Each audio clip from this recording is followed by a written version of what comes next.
Bonjour à tous, aujourd'hui je vous présente Will and Will de John Green et David Levitan, sorti aux éditions Gallimard. Donc c'est l'histoire de Will Grayson qui a du mal à s'investir d'un point de vue des sentiments, qui traîne avec Tiny Cooper, donc, qui est son meilleur ami, qui est homosexuel, particulièrement large et qui lui embrasse les sentiments de la vie en général, et qui traîne également avec une fille qu'il considère comme une amie, mais qu'il a du mal à voir différemment, même s'il sent qu'il y a bien quelque chose. Voilà. À l'autre bout de la ville, il y a un autre, Will Grayson, donc un homonyme, qui lui se fait trahir par sa meilleure amie, qui a du mal à assumer son homosexualité, et qui partage des conversations passionnantes et qui tombe amoureux de quelqu'un sur Internet. Et tout commence alors qu'il va le rencontrer en vrai. Voilà, donc les deux Will vont se croiser et c'est à partir de là que se déroule cette histoire. Ce que j'en ai pensé. Donc John Green, on en a forcément entendu parler avec Nos étoiles contraires, que je n'ai toujours pas vu, je sais c'est un tort. On comprend forcément à la lecture de ce roman comment il a pu avoir autant de succès, parce que c'est quelque chose de très beau.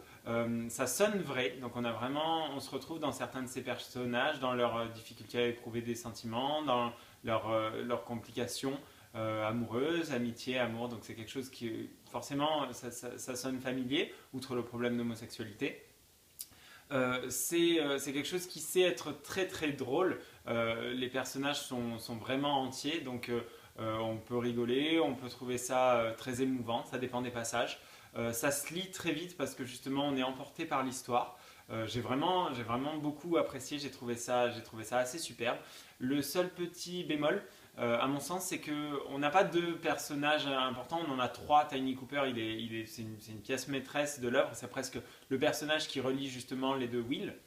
Et du coup, on perd un petit peu de vue qui est le personnage principal et qui on a envie de suivre jusqu'au bout. Donc pour ma part, c'est le premier Will Grayson, celui qui hésite entre amour et amitié, qui a du mal à assumer ses sentiments pour sa copine. Mais les autres sont assez intéressants. Le truc, c'est qu'il aurait fallu sûrement 3 romans pour pouvoir couvrir l'étendue de tout ce que les auteurs avaient à raconter sur ces personnages qui sont très forts. Donc pour ça, je trouve ça un petit peu dommage.